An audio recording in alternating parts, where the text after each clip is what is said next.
하겠습니다. 페이지 162페이지부터 175페이지까지 정리를 한번 할 거고요. 우리가 배우고 있는 게 글로벌 경제 활동과 지역 변화라는 주제를 가지고 하고 있고, 큰 주제도 첫 번째 농업의 세계화. 두 번째 그렇지, 공업의 세계화. 예. 네. 세 번째 이 서비스업의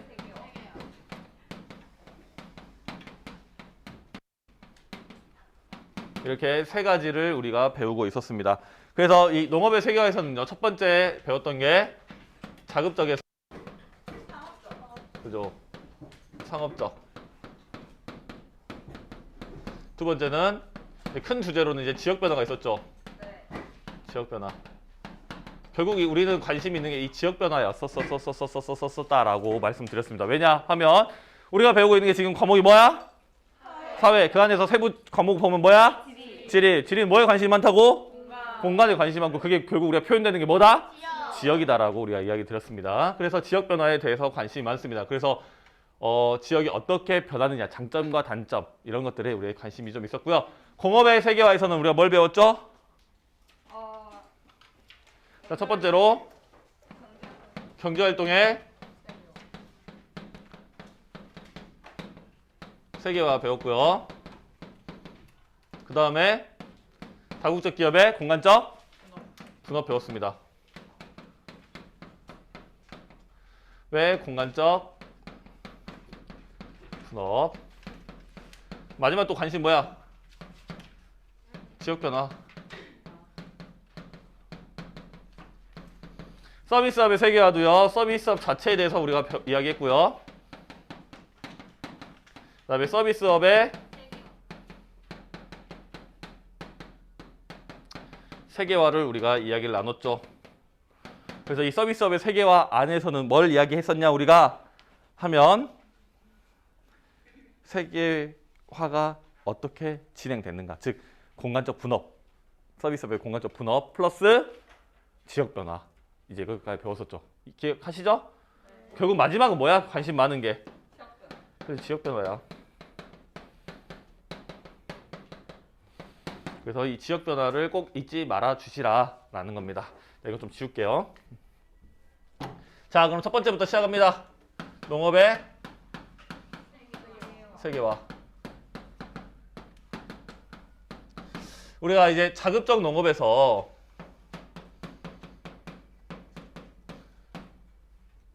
상업적으로 넘어왔습니다. 그러면 이 자급적 농업의 목적이 뭐였죠? 그지, 내가 먹고 살려고 하는 이 소비가 목적이었고, 상업적 목적은요? 그지, 판매를 목적으로 합니다. 그래서 뭘 키워? 재배 품목. 그지, 여기는 곡물을 주로 키웁니다. 여기는요? 그지, 기호작물 또는 원예 이런 것들을 키웁니다. 곡물 키웁니까 안 키웁니까? 키우긴 키웁니다. 거기다 플러스 낙농업까지 하죠. 낙농업, 곡물을 합니다. 근데 여기서 키우는 곡물은요, 내가 소비하려고 하는 거고, 여기서 키우는 곡물은요, 내가 판매하려고 했다라는 거 알아두시면 되겠습니다. 그러다 보니 규모는 어떻습니까? 그렇지. 내가 30만 평, 100만 평 농사 지으면 내가 다 먹을 수가 없죠. 여러분들 말했잖아. 상추 선생님이 대학교 때 농대 땅을 좀 빌려가지고 텃밭이라고 부르죠. 그 텃밭에다가 농사를 좀 지었어요. 그 상추를 좀 키웠단 말이야. 물론 그땐 분홍의 꿈이 있었어요. 물론 판매를 목적으로 하는 건 아니고 나는 자급적 농업이었단 말이야. 그래서 이 분홍의 꿈을 가지고요, 상추를 한 이 표탕만큼을 심었단 말이야. 처음에는 맨날 물을 주면서 빨리 자라라, 빨리 자라라. 농부의 발소리를 듣고 농작물이 자란다는 말이 있듯이 매일같이 가서 물을 주고 열심히 비료도 주고 키웠단 말이에요. 얘가 쑥쑥쑥쑥 자라니까 감당이 안 되는 거야. 감당이. 왜냐? 너무 많이 자라거든요. 그러니까 이만큼만 키워도 내가 혼자 먹을 만큼 양이 넘쳐 흘러. 그래서 야, 너네 오늘 상추 좀 가져가면 안 되냐? 야, 너 오늘 상추 좀 가져가면 안 되냐? 이렇게 나눠줘도 남단 말이지. 무슨 말인지 아시겠습니까? 그래서 규모가 어떻다는 거야? 소규모. 상업적은요? 대규모로 되겠죠. 그러면 이제 네 번째로 보시면 노동 생산성. 뭐 1인당 생산성, 노동 생산성. 여기는 높아 낮아? 낮지. 여기는요? 높아. 높아진 이유가 뭐야? 봐봐. 농약 뭘로 뿌려버려? 미국에서. 드론으로요. 그지. 비행기, 드론 이런 걸로 뿌려버린단 말이야. 우리는 뭘로 뿌려? 우리 등짐 펌프로 뿜뿜뿜. 바짝 우리 수업 시간에 이야기했던 거 기억나시죠? 그런 걸로 뿌리기 때문에 이제 노동 생산성 자체가 차이가 날 수밖에 없다. 그러다 보니 마지막 생산량은요. 여기 적고 여기 많아지게 되는 거겠죠. 우리가 이제 근본적인 질문을 하셔야 된다 했죠. 여기서 이 자급적 농업에서 상업적 농업으로 넘어올 수 있게 만드는 것이 뭐야? 기계와 그지. 기계와 플러스 화비, 화학비료. 여러분들 지금 미안합니다. 사과하겠습니다. 화비라고 했던 거 별말 다 줄인 거 제가 사과하겠습니다. 화학비료. 여러분들 밖에 선생님이 줬던 그 화학비료를 먹고 지금 저렇게 토마토가 꽃도 피고 토방이 그죠? 엄청 크고 있단 말이야. 플러스 하나 더 이렇게 많이 만들어진 물건들, 많이 만들어진 이 농작물을 갖다 팔 수 있어야 되죠? 그지. 세계화, 교통통신 기술의 발달, 세계화가 함께 이끌어가고 있다라는 거. 이게 우리 농업의 세계화에서 첫 번째 했던 내용입니다. 두 번째 보시면 이제 지역 변화가 있습니다. 지역 변화. 그래서 두 번째 지역 변화. 지역 변화는 우리가 두 군데로 일단 구분을 하셔야 되죠. 네. 물품을 소비하는 지역과 물건을, 농작물을 생산 지역. 즉 생산 지역 먼저 봅시다. 생산 지역의 변화를 먼저 볼 때 그러면 베트남으로 봅시다. 베트남. 베트남 같은 경우는 곡물에서 이제 뭘로 키워? 이 커피, 기호작물을 키운단 말이야. 즉 옛날에는요 이 곡물을 유지했다고 하면 이제 이 돈이 좀 더 되는 기호작물로 넘어갔다라는 겁니다. 그러면 이제 남미 같은 경우는요 열대 우림을 뭘로 바꿔버려? 목초지로. 뭐를 위한 목초지야? 짐승들 먹거리. 짐승들 먹거리 엄청납니다. 뭐 틀린 말은 아닌데 소 네. 이런 것들을 키우기 위한 작물을 키우기 위한 목초지. 소를 키우거나 그런 작물을 키우기 위한 목초지로 변하게 된다. 이 소를 먹이기 위한 콩, 옥수수 이런 것들 많이 키운다 했죠. 그래서 이렇게 전 세계 생산되는 생산에 많은 양이 부족하지가 전혀 않다라고 했습니다. 농작물이. 하지만 우리는 기근, 기아 끊이질 않죠. 그 이유가 뭐라 그랬어? 우선순위가 다르다 그랬죠. 최우선순위가 선진국 사람들, 그 다음에 선진국 사람들 먹이기 위한 가축, 그 다음에 그지 개도국 사람들 또는 이제 그보다 훨씬 더 못 살고 있는 나라들의 사람들이란 말이에요. 그러니까 기아가 끊이질 않는다라는 겁니다. 즉 분배에 문제가 있다라는 거 알려드렸고요. 그래서 소비 지역은 어떻게 변할까? 소비 지역 어떻게 변해? 일단 푸드 마일리지가 증가하겠죠. 즉 탄소 배출이 증가합니다. 증가해요. 그리고 여러분들 바나나 먹어보셨습니까? 네. 바나나 어디서 와요 주로? 필리핀. 이탈리아요? 누가 방금 이탈리아라고 어디요? 필리핀. 그죠. 필리핀에서 온단 말이야. 그러면 그 바나나 뭐 타고 오죠? 배. 그지. 비행기 타고 올 순 없어. 그러면 돈이 안 맞단 말이지. 그러니까 배를 태워 보내요. 오랜 시간 동안 뜨거운 바다를 지나서 온단 말이야. 그럼 그동안 안 썩게 하려면 뭘 뿌려? 방부제. 그래, 방부제. 이런 방부제를 많이 뿌리게 되기 때문에 이런 안전성 문제도 우리가 가질 수가 있다라는 거입니다. 그리고 이렇게 많이 수입하다 보면 식량 자급률에도 문제를 일으킬 수가 있겠죠. 왜냐? 싸게 사다가 먹는 게 더 싸니까 우리나라에서 직접 농사를 짓는 것보다. 그럼 식량 자급률이 떨어진다. 그럼 뭐가 문제야? 나 이제 너네한테 쌀 안 팔래. 식량 안보 문제와 연관된다고 했습니다. 식량 안보 문제와 관련이 된다라고 말씀드렸습니다. 그러면 전 세계에서 식량을 주로 수출하는 나라는 어떤 나라들? 개도국. 개도국? 네. 확실합니까? 이게 엄청난 여러분들의 착각이야. 왜냐? 개도국이 못 사니까 1차 산업에 종사할 거라고 생각을 해. 근데 여러분들 근데 전 세계에서 정말 축복받은 땅이 어딘 줄 알아? 농사를 짓기 위해서? 미국. 그치, 미국이야. 미국. 그 다음에 저기 러시아, 우크라이나 이쪽이란 말이지. 그러면 그쪽에서 농사를 많이 지을까? 여러분들 생각하는 일반 개도국에서 농사를 많이 지을까? 미국이나 우크라이나. 그지? 미국 최대 농산물 수출국 중에 하나야. 애들이 농산물을 뭘로 만들어? 땅에서 만들지. 어디서 만듭니까? 땅에서 만드는데 애들 뭘로 뿌려버려? 씨를? 비행기. 비행기. 농약 뭘로 뿌려버려? 비행기. 뭘로 수확을 해? 비행기를 어떻게 수확을 합니까? 기계로 다다다다다 수확을 하는 거지. 비행기 같은 것들을 이용해서 농약이라든지 씨를 이렇게 뿌리고요. 근데 기계로 수확을 해. 우리나라랑 상대가 안 되게 농업 생산성과 생산량이 많단 말이야. 즉 여러분들 그런 착각하시면 안 돼요. 개도국에서 수출량이 많을 것 같다? 여러분들의 착각입니다. 무슨 말인지 아시겠습니까? 일단 이런 지역 변화가 나타난다라는 거 알아두시면 되겠습니다. 안전성 아니야? 안전성인데요. 미안해요. 선생님이 지금 아직 그 피로가 덜 풀렸나 봅니다. 미안합니다. 이런 것들의 변화가 있다. 지역 변화. 오케이? 네. 그럼 두 번째 뭘로 가면 됩니까? 우리가? 그지?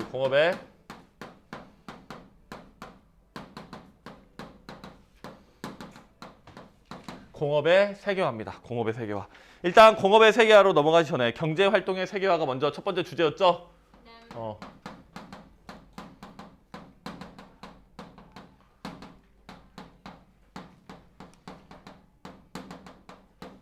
경제 활동의 세계화라는 게 뭐였지? 세계적 차원에서 존재하는 그지? 상호 의존성이 높아지는 거. 이 상호 의존성이라는 거는 서로 물건이라든지 서비스라든지 자본이라든지 노동이라든지 이런 것들이 서로 왔다 갔다 교류를 하면서 상호 의존이 높아지는 겁니다. 이게 우리는 경제 세계화라고 불렀습니다. 경제 활동의 세계화. 그럼 두 번째로 가시면 이제 다국적 기업의 공간적 분업이 있습니다. 공간적 분업. 그래서 우리 첫 번째 이야기했던 게 본사, 두 번째 연구소, 세 번째 공장. 우리 다 배웠던 내용 있는 것이었던 것처럼 많은 설명을 말이 좀 꼬이네요 오늘. 어제 수업을 안 했더니 우리가 이제 배웠던 거 이야기하고 있으니까 디테일한 설명 안 드릴 거고요. 그래서 이제 다국적 기업이 커져가면 이런 것들을 기능을 나누어 분포시킨다라고 했습니다. 뭐 때문에? 최대의 입지를 찾아서 가장 최적의 입지를 찾아서 떠난다 했습니다. 그러면 최적의 입지를 하려면 입지 요인부터 알아두셔야 되는 겁니다. 본사를 어디로 입지하면 좋아? 그렇지, 의사결정하는 기능을 하는 거고요.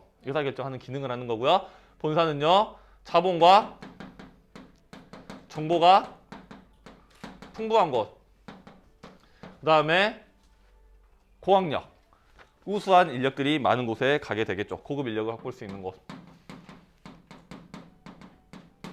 연구소는요, 여기도 고급 인력이 필요하겠죠.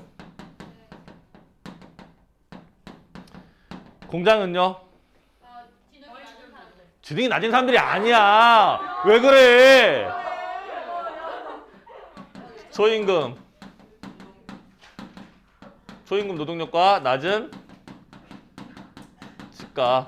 즉 공장에서는요, 저임금 노동력과 낮은 지가 플러스 이것까지 되면 정말 좋죠. 금상첨화입니다. 느슨한 규제까지 따라준다면 최고겠죠. 그래서 국내 수준에서 본사는 어디로? 대도시. 연구소는요? 대도시. 공장은요? 중소도시로 갑니다. 국제 수준에서는요? 여기는 본사는 선진국, 연구소는요 선진국, 공장은요 개도국으로 가게 된다라고 우리가 배웠습니다. 어렵지 않죠? 네. 근데 여기서 말하는 거는 우리가 주로 어디서 어디로 이동하는 거야?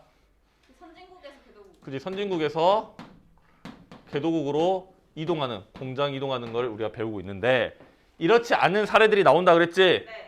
선진국에서 선진국으로 또는 개도국에서 선진국으로 가는 사례가 나타난다라고 했습니다. 왜?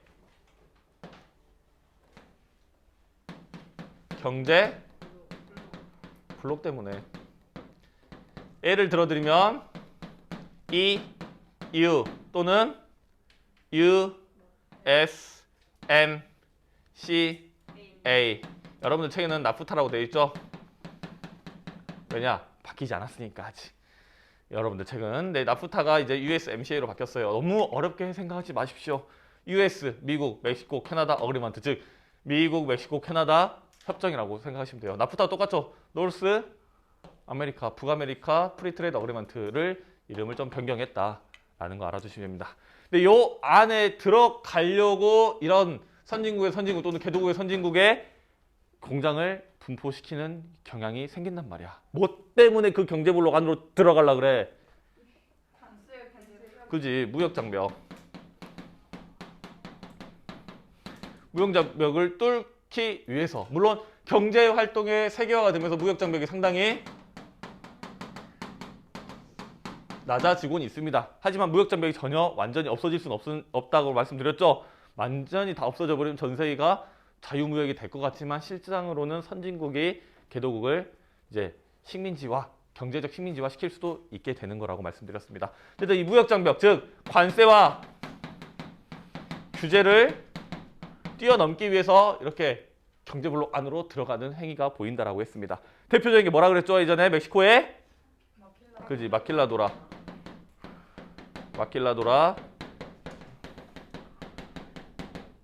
산업이라고 말씀드렸습니다. 여기까지 보시면 우리가 두 번째 주제인 공업의 세계화까지 봅니다. 칠판 잠깐 지우고 우리 세 번째 서비스업의 세계화 갈게요. 아직까지는 자, 그러면 다 지웠으니까 세 번째 주제로 들어가 보도록 하겠습니다. 세 번째 서비스업의 세계화. 서비스업의 세계화입니다. 자, 서비스업의 세계화에서는 첫 번째 서비스업 자체에 대해서 배웠죠. 첫 번째 이 의미가 뭐예요? 서비스업의 의미. 무형의 용역을 제공하는. 그지? 무형의 여러분 아주 잘해요. 용역을 비물질적 생산을 제공하는. 그지? 제공. 즉 눈에 보이지 않는 서비스, 즉 눈에 보이지 않는 일을 해주는 게 우리는 서비스라고 불렀습니다. 그러면 이거의 특징이 몇 가지가 있었죠? 첫 번째, 그지? 표준화가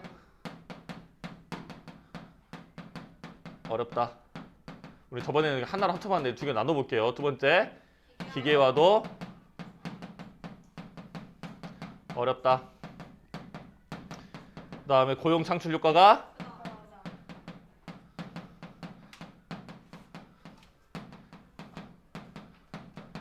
근데 이것이 양질의 일자리냐 하는 것은 다른 문제다. 고용 창출은 많이 하지만 양질의 일자리냐가는 다른 문제다. 그 다음에 어디에서 좀 더 비중이 높아? 선진국에서 상대적으로 비중이 높다. 왜?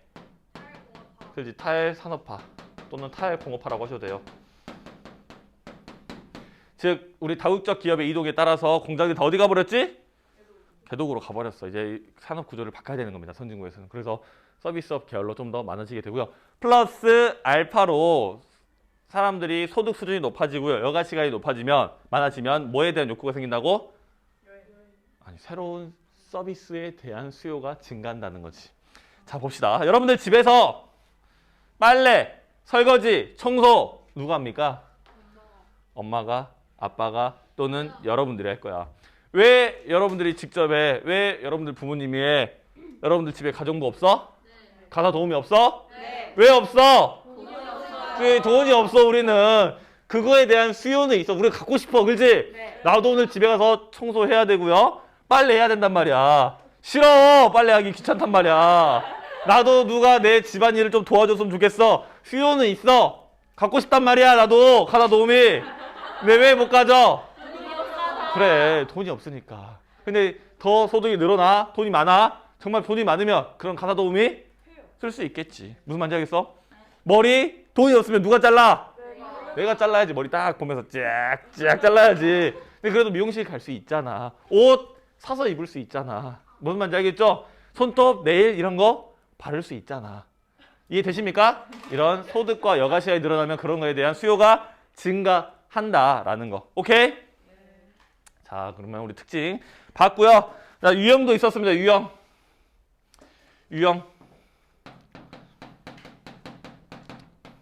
두 가지가 있었죠. 뭐랑 뭐?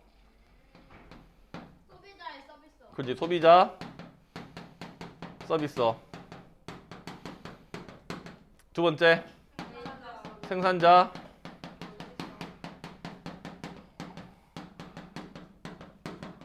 야, 그 진짜 오늘 너무 근데 너무 대충 쓴 것 같다. 그죠?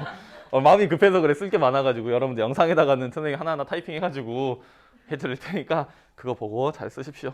소비자 서비스 어떤 것들?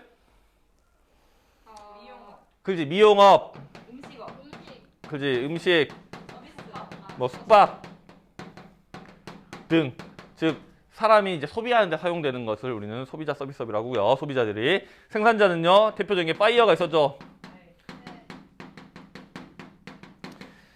금융, 보험, 부동산 이런 것들. 생산자가 물건을 생산하는데 생산자가 물건을 재화를 만들어내는데 필요한 서비스를 우리는 생산자 서비스라고 불렀습니다. 파이어 산업. 유형까지 우리가 살펴봤고요. 그러면 우리가 마지막으로 봐야 될 게 뭐야? 지역, 그죠? 서비스업의 세계화.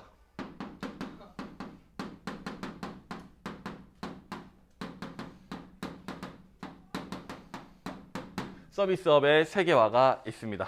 서비스업의 세계화. 그래서 서비스업의 세계화에서 첫 번째 보셔야 될 게 서비스업의 공간적 분업. 이 서비스업의 표준화도 어렵고 기계화도 어렵기 때문에 이것을 규격화해서 공간적 분업하는 것은 매우 어려운 일이라 그랬어. 하지만 그거를 해냈단 말이지. 해냈단 말이야. 그래서 이 표준화와 기계화가 어려웠지만 뭐가 이거를 공간적 분업하게 만들었어? 프론트 오피스. 아니 뭐가? 교통통신 기술의 발달! 세계화! 이번 단어는 모르면 그냥 뭐라고? 세계화라고요. 세계화가. 교통통신 기술의 발달이 이렇게 분업을 가능하게 만들었단 말이야. 첫 번째, 프론트 오피스. 그 다음에 두 번째, 백 오피스. 선생님 저번에 AC를 글로 들려드렸죠? 초밥집, 오마카세. 오마카세를 내가 초밥을 만들어서 드립니다. 난 여러분들을 대면 업무하고 있어요. 여러분들을 직접 응대하고 있어요. 나는 프론트 오피스에 해당합니다. 내 뒤에서 누군지 모르겠지만 주방에서 죽 만들고요. 국 만들고요. 그러니까 튀김 같은 거 만들어주는 사람이 뭐야? 백오피스에 들어간단 말이야. 그러면 이거를 좀 더 이제 우리 이제 아까 내가 1교시 수업할 때 질문을 받았는데 선생님 그러면 백화점에서 이제 사람들이 이제 조금 더 호객행위하고 이렇게 나와서 응대하면 그 사람들이 프론트 오피스입니까? 이렇게 생각하지 마시고 좀 더 규모를 크게 생각하십시오. 여러분들 한 기업 내에서 큰 업무를 맡은 거야. 그러니까 직접 은행 같은 데 또는 여러분들 고객을 상대해서 투자를 이끌어내는 이런 사람들은 프론트 오피스고요. 콜센터 이거는 백오피스라고 생각하시면 됩니다. 뭔 말인지 아시겠습니까? 그래서 프론트 오피스의 업무는요. 이 대면 업무. 입지는 국내 수준에서 어디? 그렇지, 대도시. 국제 수준에서는 그렇지, 선진국에 갑니다. 여기는 비대면 업무라죠. 비대면 그렇지, 지원 업무 합니다. 어디? 그렇지, 중소도시. 여기는 개도국. 국가 수준에서는 개도국에 갑니다. 자, 선생님이 저번 영상에다가 이 콜센터 종사자, 콜센터 업무 종사자 수를 선생님이 통계를 찾아서 넣어놨거든요. 많은 사람들이 좀 오해하고 착각하는 게 뭐냐면 선생님 그때 광주에 콜센터가 많다 그랬죠. 뭐 전국에서 콜센터 직원들 가장 많이 있는 데는 어딜까? 그지, 서울이 나와야지. 왜? 서울이 제일 크고. 이 인구가 많으니까. 아무리 많다 해도 인구에 비해서 많다는 거지. 서울 인구가 광주의 인구 6배가 넘어요, 여러분들. 그러니까 인구에 비해서 상당히 조금 더 많다는 거지. 이거를 무조건 여기가 최고 많아 이렇게 생각하시면 안 됩니다. 뭔 말인지 아시겠습니까? 그럼 그 다음 많은 데 어딜까? 인천. 그렇지, 경기도가 나오겠죠. 경기도. 무슨 말인지 아시겠습니까? 인구 대비 많다라는 거지. 우리 다 졸업하면 콜센터 하러 가는 거 아니잖아요. 그렇게 생각하시면 되겠습니다. 오케이. 그 다음에 넘어갑니다. 이제 서비스업의 세계화 사례, 즉 지역 변화를 보셔야겠죠. 또는 세계화 사례. 우리가 크게 두 가지를 봤습니다. 첫 번째는 전자상거래와 정상거래. 유통의 세계화.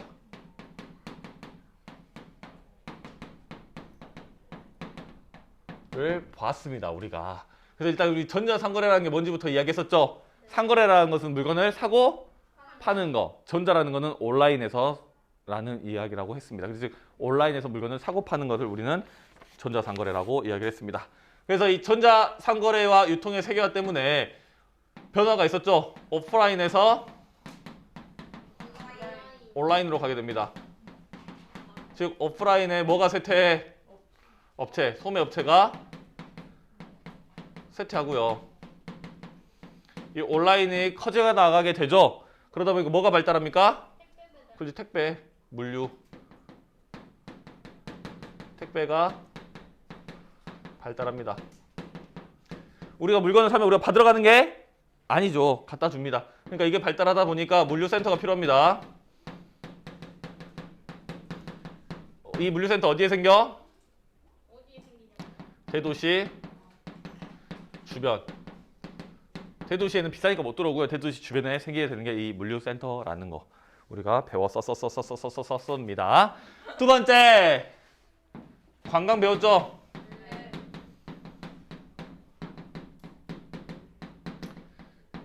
이 관광의 세계화 될 수 있었던 이유가 뭐였지? 그지, 세계화.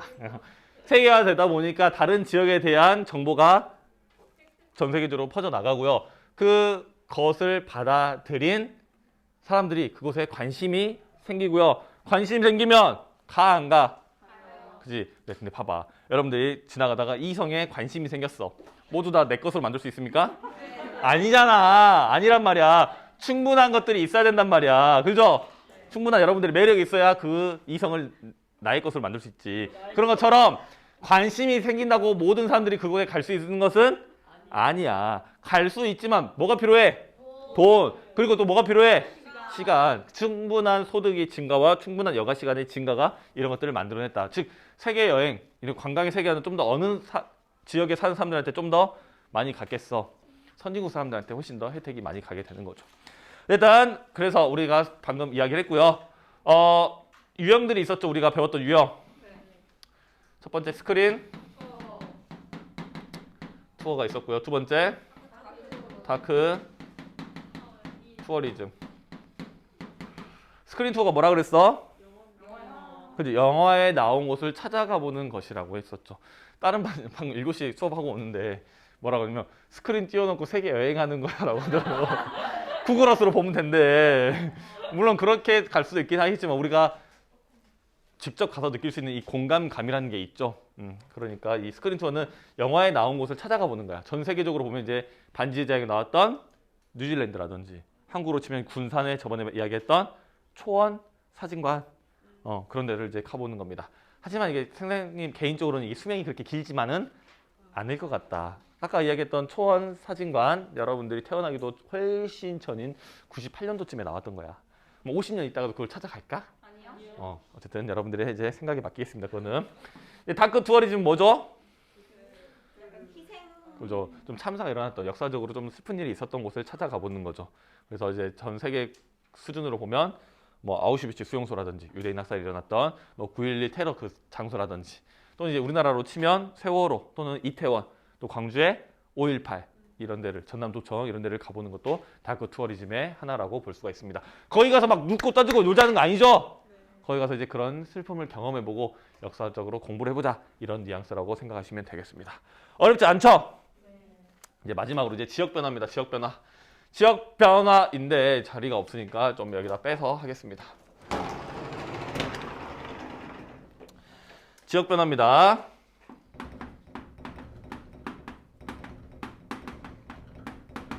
자, 저 보시면 이제 지역이 이제 관광지가 된 지역의 긍정적, 부정적이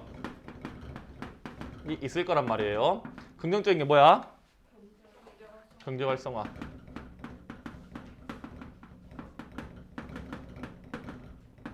플러스 홍보 효과를 가질 수가 있고요. 여기는요. 그죠, 환경. 그 다음에 고유 문화를 잃어버릴 수 있다. 쇠퇴할 수가 있대. 왜 그러냐 하면 돈이 된다라는 소문이 퍼지면 사람들이 돈을 더 많이 벌기 위해서, 즉 사람들이 많이 찾아오면 돈이 되니까 그곳에다가 돈이 되는 것들을 만들어냅니다. 자, 봐봐.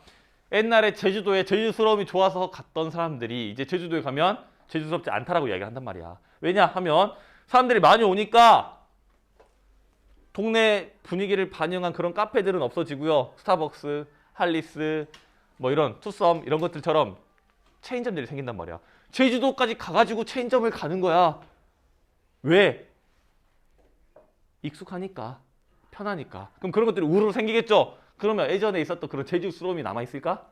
전혀 없다라는 거지. 이제 가까이 있는 전주 한옥마을도 비슷하죠. 더 이상 한옥마을스럽지 않다라고 말을 합니다. 근데 그 반대에서는 뭐라 말하냐? 그럼 한옥마을이 스러운 게 뭔데? 라고 이제 전개가 되면서 지역 정체성이라든지 이런 것들과 연계되게 되는 거죠. 일단 우리는 그 범위가 아니니까 넘어가도록 하겠습니다. 일단 이런 것들이 지역의 긍정적 변화와 부정적 변화로 볼 수 있다는 거 보시고요. 우리가 이제 여기 관광의 세계화도 이제 긍정적 부정적 면이 있었고, 공업의 세계화에서도 긍정적 면과 부정적 면이 있었죠. 공업에서는 이제 긍정 부정 나눠보면 이제 서비스업이야. 이거는 관광. 지역 변화에서 공업 단원에서 공업의 세계화에서 긍정적인 면과 부정적인 면을 나눠 써야 됐죠. 여기서는 빠져나가는 것. 이제 그 선진국에서, 여기는 개도국에서 나눠주라고 했습니다. 선진국에서 얻을 수 있는 장점이 뭐야? 선진국에서 얻을 수 있는 거. 공업의 세계화에서. 굳이 따지자면 환경. 환경이 좀 좋아질 수도 있다. 부정적인 면은요? 그렇지, 경제 침체. 일자리가 나가잖아. 경제 침체가 된단 말이야.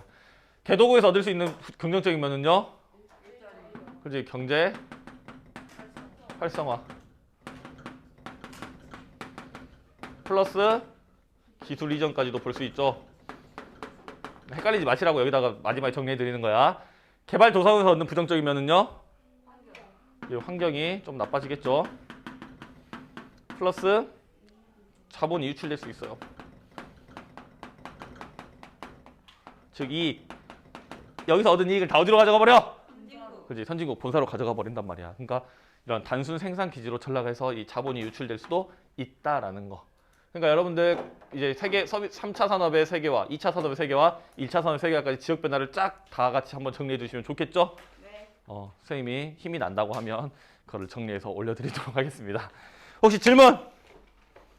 없으면 수업 끝!